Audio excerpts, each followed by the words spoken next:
اعوذ باللہ من الشیطان الرجیم بسم اللہ الرحمن الرحیم۔ محترم دوستو اور بھائیو، السلام علیکم ورحمۃ اللہ وبرکاتہ۔ اس وظیفے کو کرنے سے بڑی پریشانی ختم ہو جاتی ہے، بڑی سے بڑی بیماری دور ہو جاتی ہے۔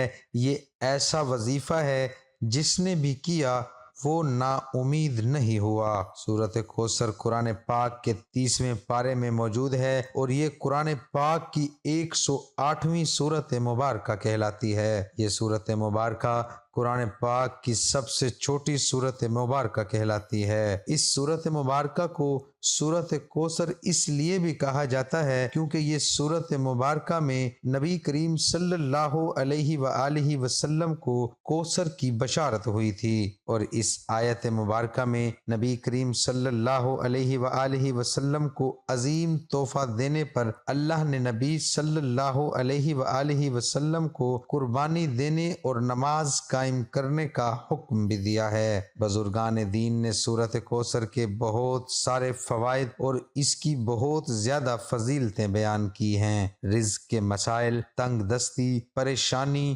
بیماری، قرض کی تنگی سے نجات اور سب چیزوں سے نکلنے کے لیے سورۃ کوثر بہت زیادہ مفید جانی جاتی ہے۔ پیارے بھائیوں اور بہنوں، آج کی اس ویڈیو میں ہم آپ کی خدمت میں سورۃ کوثر کا ایک بڑا ہی خاص مجرب، عظیم، آزمودہ اور پاورفل وظیفہ لے کر حاضر ہوئے ہیں۔ میں یہ سمجھتا ہوں کہ یہ سورہ کوثر کا وظیفہ بہت ہی زیادہ خاص ہے۔ اس وظیفے کو آپ کسی بھی حاجت کے لیے کر سکتے ہیں، اور آج تک جتنے بھی بہن بھائیوں نے اس عمل کو کیا، اس وظیفے کو کیا، ان کی بڑی سے بڑی سخت سے سخت حاجت بھی اللہ تبارک و تعالی نے اپنے کرم و فضل سے پوری فرمائی۔ پیارے بھائیوں اور بہنوں، آج کا وظیفہ جو کہ سورۃ کوثر کا وظیفہ ہے، آپ نے کیسے کرنا ہے اور اس وظیفے کو آپ نے کس وقت کرنا ہے، یہ سب جاننے کے لیے آپ سے گزارش ہے کہ آج کی اس ویڈیو کو آخر تک دیکھیں۔ پیارے بھائیوں اور بہنوں، ہماری اول دن سے یہی کوشش رہی ہے کہ ہمارے چاہنے والے، ہمارے سننے والے 5 وقت کے نمازی بن جائیں، اور اس کے ساتھ اگر ان کی زندگی میں کوئی بھی مسائل ہیں، پریشانیاں ہیں، رزق کی تنگی ہیں، تو وہ ہمارے ان وظائف کی مدد سے ان پریشانیوں سے نکل جائیں۔ اور اس کے ساتھ ہم آپ کو 5 وقت نماز پڑھنے کی تلقین بھی کرتے ہیں، کیونکہ کوئی بھی وظیفہ، کوئی بھی عمل اس وقت تک پورا نہیں ہو سکتا جب تک آپ 5 وقت کی نماز پابندی سے ادا نہ کریں۔ اسے آپ سچے دل کے ساتھ کریں، پھر دیکھیں انشاءاللہ اللہ تبارک و تعالی آپ کی ضرور سنے گا۔ پیارے ناظرین، اللہ تبارک و تعالی کو اپنے بندوں سے بہت زیادہ پیار ہے، اس لیے اللہ تبارک و تعالی قرآن پاک میں ارشاد فرماتا ہے کہ جب میرے بندے میرے بارے میں پوچھیں تو ان سے کہہ دیجئے کہ میں ان کے بہت زیادہ قریب ہوں۔ اس کے ساتھ ارشاد فرمایا کہ تم مجھ سے دعائیں مانگو، میں تمہاری دعائیں قبول کرنے والا ہوں۔ لیکن بہت افسوس سے کہنا پڑ رہا ہے کہ آج کے اس معاشرے میں ہمیں اللہ سے مانگنے کا وقت نہیں ہے۔ آج کل ہر بندہ یہی کہتا ہے کہ اس کے پاس وقت نہیں ہے، لیکن وہ پھر بھی پریشان حال رہتا ہے۔ پیارے بھائیوں اور بہنوں، اگر ہمیں اس دنیا میں رہنا ہے تو ہمیں زندگی گزارنے کے لیے کچھ نہ کچھ کرنا پڑتا ہے، لیکن اس کا مطلب یہ نہیں کہ ہم اللہ اور اس کے پیارے نبی حضرت محمد مصطفیٰ صلی اللہ علیہ وآلہ وسلم کو مکمل طور پر بھلا دیں۔ اور ہمارا دین اسلام اتنا پیارا مذہب ہے کہ یہ کبھی ایسا درس نہیں دیتا کہ آپ صرف اور صرف اللہ کی ہی عبادت کریں، بلکہ یہ درس دیتا ہے کہ آپ دنیا کے ساتھ ساتھ دین کو بھی کمائیں، اور جو بھی مانگنا ہو صرف اور صرف اللہ کی ذات سے مانگیں۔ اسی لیے پیارے بھائیوں اور بہنوں، آج جو سورہ کوثر کا وظیفہ بتایا جائے گا، آپ نے اس عمل کو سچے دل کے ساتھ کرنا ہے، اور وظیفے کو کمپلیٹ کرنے کے بعد آپ کو جیسا بتایا جائے گا اس طریقے سے آپ نے اللہ پاک کے حضور سچے دل کے ساتھ دعا مانگنی ہے، اور اپنا مسئلہ، اپنی حاجت، اپنی تنگ دستی اپنی پریشانی اللہ کی بارگاہ میں پیش کرنی ہے، پھر دیکھیں کہ اللہ آپ کی کیسے سنتا ہے۔ پیارے بھائیوں اور بہنوں، وظیفے کی جانب چلنے سے پہلے آپ کو سورہ کوثر کے چند شان و نزول بتا دیتا ہوں۔ عاص بن وائل جو کہ مشرکین کے سرداروں میں سے تھا، اس نے ایک مرتبہ مسجد سے نکلتے وقت نبی کریم صلی اللہ علیہ وآلہ وسلم سے ملاقات کی۔ وہ کافی دیر تک نبی کریم صلی اللہ علیہ وآلہ وسلم سے باتیں کرنے لگا اور دور بیٹھا قریش کا ایک گروہ یہ سب ماجرا دیکھ رہا تھا۔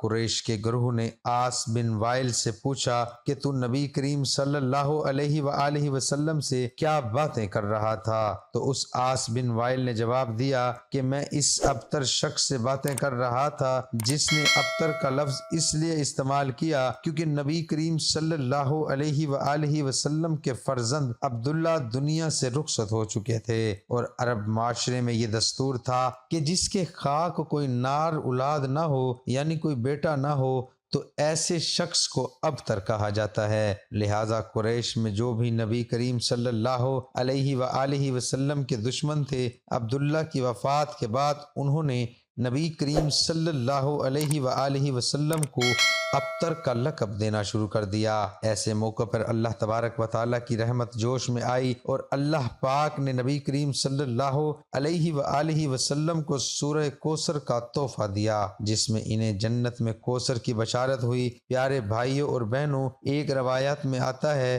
کہ صحابہ اکرام بیان فرماتے ہیں کہ ایک روز نبی کریم صلی اللہ علیہ وآلہ وسلم ہمارے درمیان بیٹھے تھے۔ اچانک نبی کریم صلی اللہ علیہ وآلہ وسلم پر ایک نیند اور بے ہوشی کی کیفیت طاری ہو گئی۔ تھوڑی دیر بعد نبی کریم صلی اللہ علیہ وآلہ وسلم نے اپنا سر مبارک اوپر اٹھایا اور مسکرانے لگے۔ صحابہ اکرام نے پوچھا کہ اے اللہ کے پیارے نبی، آپ کس وجہ سے مسکرا رہے ہیں؟ تو آپ صلی اللہ علیہ وآلہ وسلم نے جواب دیا، مجھ پر ابھی ابھی ایک سورت نازل ہوئی ہے۔ پھر آپ صلی اللہ علیہ وآلہ وسلم نے بسم اللہ الرحمن الرحیم کے ساتھ سورہ کوثر کی تلاوت فرمائی۔ انا اعطیناک الکوثر فصل لربک وانحر ان شانئک هو الابتر۔ پھر نبی کریم صلی اللہ علیہ وآلہ وسلم نے پوچھا، اے صحابہ، کیا آپ کو معلوم ہے کہ یہ کوثر کیا چیز ہے؟ صحابہ اکرام نے جواب دیا،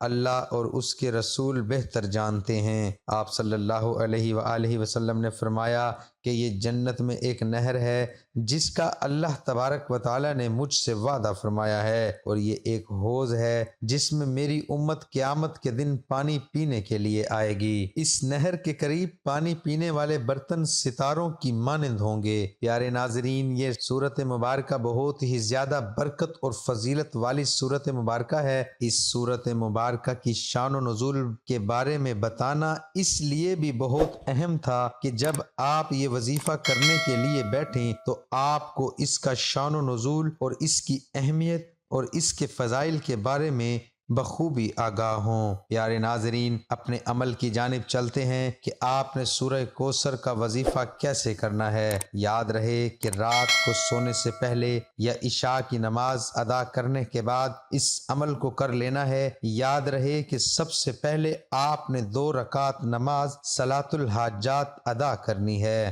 ان 2 رکعتوں میں آپ نے سورہ فاتحہ کے بعد 11 مرتبہ سورہ کوثر اور 11 مرتبہ سورہ اخلاص پڑھنی ہے۔ اس نماز کو مکمل کرنے کے بعد آپ اپنی جگہ پر بیٹھے رہیں، یعنی جائے نماز پر بیٹھے بیٹھے 129 مرتبہ آپ نے سورہ کوثر کی تلاوت کرنی ہے۔ بسم اللہ الرحمن الرحیم 129 مرتبہ سورہ کوثر پڑھنے کے بعد آپ نے اپنی آنکھیں بند کر لینی ہیں۔ آنکھیں بند کر کے آپ نے اللہ تبارک و تعالیٰ کی کچھ دیر تک حمد و ثنا بیان کرنی ہے، اللہ تبارک و تعالیٰ کی بڑائی بیان کرنی ہے، اور یہ اپنے آپ کو باور کروانا ہے ہے کہ اللہ کی ذات کتنی زیادہ عظیم ہے۔ اس کی بارگاہ میں ندامت کے چند آنسو بھی لازمی بہانے ہیں۔ اگر آپ کو رونا نہیں آ رہا تو کم از کم رونے والا منہ لازمی بنائیں، لیکن آپ جو بھی عمل کریں وہ سچے دل کے ساتھ کریں۔ آپ کی پوری کوشش ہونی چاہیے کہ اللہ آپ سے راضی ہو جائے۔ پیارے ناظرین، یقین جانیے کہ جب اللہ کی ذات بندے سے راضی ہو جاتی ہے تو پھر دنیا کی کوئی بھی طاقت اس بندے کا کچھ نہیں بگاڑ سکتی۔